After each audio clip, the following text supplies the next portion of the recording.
እንዲያጠነክርህ ከፈለክ ወደ አላህ ስትጓዝ ንያ ጽድት ያለ መሆን አለበት። ሁለተኛ ሐራም የሆኑ ግንኙነቶችህን አቋርጥ። ለአላህ ብሎ አንድን ነገር የተወሰው ደግሞ አላህ ስብሓንሁ ወተዓላ የተሻለ ነገር ይተካለታል። ሶስተኛ የተወሰነ የቁርአን ዊርድ አዘጋጅ። ዊርድ ማለት ምንም ቢሆን ያለማቋረጥ በየቀኑ የምትቀራው የተወሰነ የቁርአን መጠን ማለት ነው። ስትጀምር ብዙ ባታበዛው ጥሩ ነው። በቀን አንድ ገጥ በቂ ነው። ረሱል ዓለይሂ ሰላቱ ወሰላም ወደ አላህ ተወዳጁ ሥራ ማለት ትንሽም ብትሆን ዘውታሪ የሆነችው ነች ይላሉ ሰለዋቱ ረቢ ወሰላሙሁ ዓለይህ። አራተኛ ዘፈንና ፊልሞችን መተው። ጀነትን እንደምንፈልግ ተስማምተናል አይደል? አምስተኛ ሱና ሶላቶችና ጾሞችን መጀመር። በጀነት ቤት የሚያስገነቡትን 12ቱን ሱናዎች መስገድ ማለትም ከፈጅር በፊት 2 ረክዓ፣ ከዙሁር በፊት 4 ረክዓ፣ ከዙሁር በኋላ 2 ረክዓ፣ ከመግሪብ በኋላ 2 ረክዓ፣ ከዒሻእ በኋላም 2 ረክዓ፣ ዊትርም 1 ረክዓም ቢሆን እንዳንረሳ። ከዛም ሰኞና ሐሙስ እና ከየወሩ 3 ቀን መጾም። ስድስተኛ ምላስን መጠበቅ። ምላስን ከሐሜት፣ ከውሸት፣ ከስድብና ወዘተ መጠበቅ። መልካም ስራህን ሁላ ለሰዎች አታከፋፍል። ሰባተኛ የጌታህን ውዴታ እምትፈልግ ከሆነ የዲን ዕውቀትን መማርን አደራ።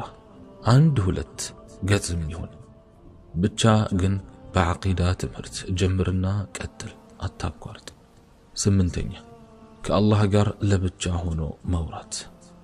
ወላሂ ለብቻ ሆኖ ከአላህ ጋር ስለ ማውራት ባወራ አልጨርሰው። ጥፍጥናው፣ ራሓው፣ ምንዳው ላውራ ብል አልችለው። ቁርአንን ወይንም አንድ መጽሐፍ ያዝና ወይንም በአላህ አፈጣጠር ላይ አስተንትን። ለብቻ ሁንና አላህን ልክ እንደምታየው ሆነ አናግረው፣ አልቅስ፣ ለምን፣ ተማጸን። ለነፍስህ መጽዳት፣ ለኢማንህ መጠንከር ወደ አላህ የበለጠ ለመቅረብ ትልቅ ተጽዕኖ አለው። 9ኛ ሌሊቱን ሕያው አድርግ። አሳሳቢውን ጉዳይ እንዴት እንዳዘገየሁት አላውቅም። ለይል መስገድ ማለት እኮ የደጋግ ሰዎች መፈክር፣ የመልካም ሰዎች መገለጫ፣ የአላህ ባሮች ሚስጥር ነች። ጥፍጥናዋን ልገልጽልህ አልችልም። ራስህ እንድትቀምሰው ነው የምፈልገው። 10ኛ ሰደቃ ወይም ምጽዋት ስጥ። ሰደቃ በገንዘብ ብቻ የተገደበ ነገር አይደለም። የሙስሊም ወንድም ፊት ላይ ፈገግ ማለትህ ሰደቃ ነው። በመልካም ንግግር የሰዎችን ህሊና መጠገንህ ሰደቃ ነው። ከመንገድ ላይ ቆሻሻን ማስወገድህ ሰደቃ ነው። ረሱል ሰለዋቱ ረቢ ወሰላሙሁ ዓለይህ እንዳሉት መልካም ነገር ሁሉ ሰደቃ ነው። 11ኛ ዓይንህን ስበር። ሴቶችን አትይ፣ አካላቸውንም አታስተውል። አንቺም እንደዛው እህቴ።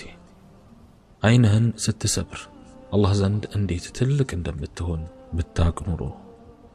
ረሱልም ዓለይሂ ሰላቱ ወሰላም ዓይኑን ለአላህ ብሎ የሰበረ ሰው አላህ የኢማንን ጥፍጥና ልቡ ላይ እንደሚተካለት ተናግሯል። ኢብኑል ቀይምም እንዳሉት ዓይኑን ለአላህ ብሎ የሰበረ ዓይኑ ከአላህ ፍራቻ ታነባለች። 12ኛ ሞትህም የሚቀጥል ሥራ። አንተ ጋር እንዲቆም አታድርገው፣ ሌላውንም አስታውስ። ብዙ የሚያስፈልገው ሰው አለና ይህንን ትምህርት በራሱ ሼር አድርገው እና በአንተ ምክንያት የተማረበትን ሰው ሁሉ አጅር ሸምት።